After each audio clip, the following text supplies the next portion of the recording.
Welcome, everyone, to a Big Ten Network chat. I'm Andy Katz, pleased to be joined by Northwestern Athletic Director Jim Phillips. And Jim was just named the chair of the Men's Basketball Selection Committee for the tournament 2022.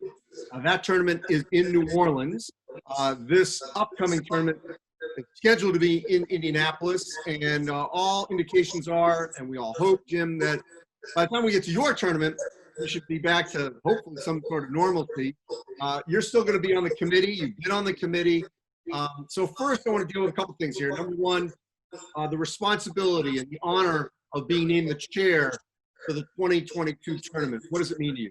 You said the right word, Andy. It's such an honor to represent not only Northwestern, but the Big Ten Conference. And the Big Ten has had such a rich history and tradition of college basketball.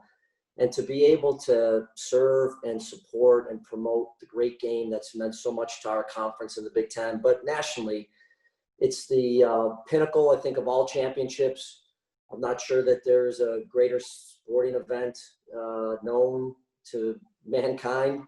And so with it comes an awful lot of responsibility to accurately try to put it together. And you can't do that alone. And the beauty of what Dan Gavitt and the NCAA has created, Andy, and you know this well, is to have a committee of 10 that spends the entire year getting ready for that 6-week period. And the time and energy that the committee members put forward is just pretty incredible. And so you hope that you steer it in the right place. And in the end, it's about the student-athlete experience and their opportunity to play in this magical tournament, in a once-in-a-lifetime opportunity that you hope comes with it lifelong, lasting memories and relationships. And you do it for them, and you try to do it to the best of your ability.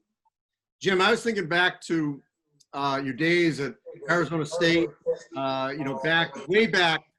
When you were with Bill Frieder, and I'm thinking back, I don't know how many was that, almost 30 years ago, just to think when you were in that world, that you would one day be the chair of the committee. If I'd gone back and told that Jim Phillips that might happen 2-3 decades later, what would he have said? No way. It's been such just an incredible journey, and there's been so many wonderful people that have helped, you along the way, and you're no different in your career. And it's a game that I just love. It's meant so much to me personally. It's meant so much to me in my career.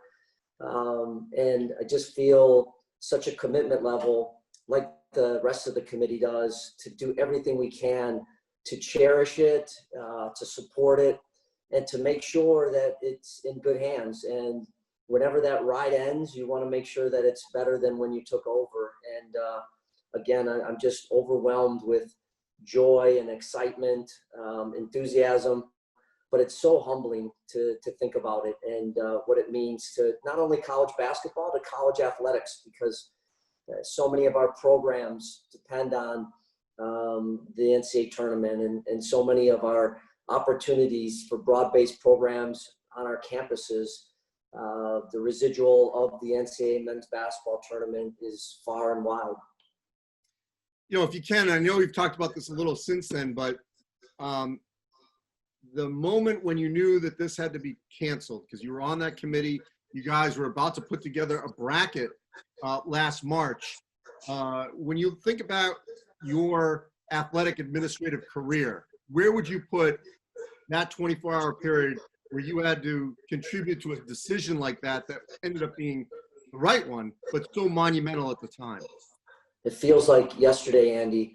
When I think about March 11th, March 12th, March 13th, we, on March 11th, made the decision to keep the tournament to the best of our ability, but without any fans.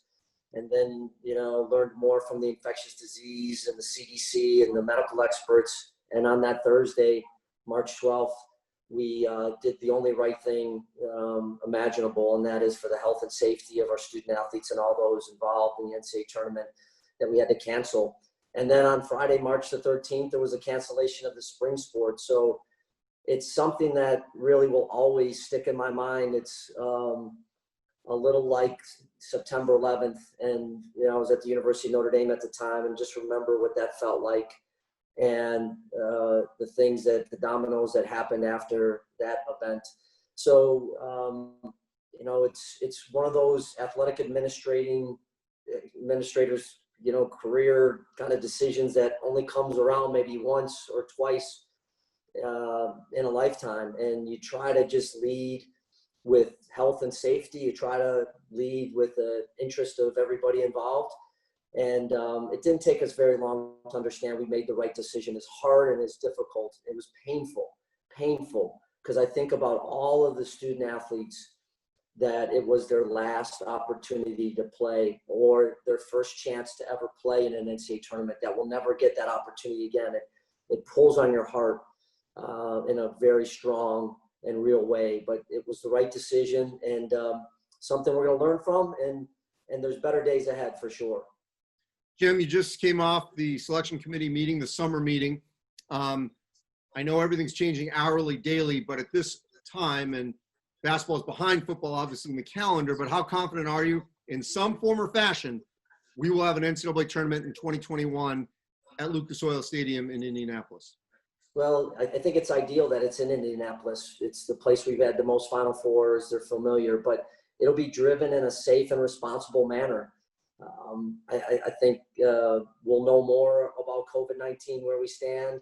It's important that we continue to be led by the medical experts, but we're going to benefit by some time. And, we're faced with that right now with college football, and what we felt in April to what the real reality is now in July. You just know a little bit more and you're able to adjust accordingly. But I'm the eternal optimist, and I think there's great enthusiasm and hope for what will be the pinnacle of the college basketball season in Indianapolis, the Final Four in 2021.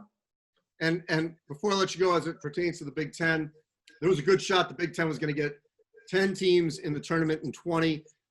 Really, the last two seasons, the depth of the league has been tremendous. I know as a committee member, you have to, obviously, you can't vote for Northwestern. You can vote for other Big Ten teams. You're not the commissioner. So the commissioner has to step out when this whole league is discussed. But in terms of the Big Ten standing and what they're doing right over the last 2 years, since it was 3 years ago, only getting, I think 4 teams in. 4. There were 6 in the category because Nebraska and Penn State were at least being considered, but 4 only got in.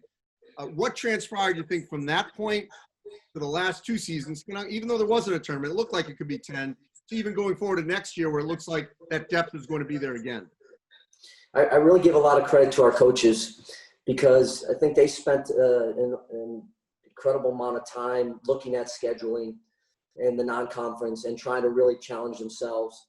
The head coaches, along with the ADs, made a commitment that we were going to play a higher level schedule. And that meant some difficult challenges in the non-conference, but helped prepare so many of the teams, as you spoke about last year. Could have been a banner year if we did play the tournament and select the field.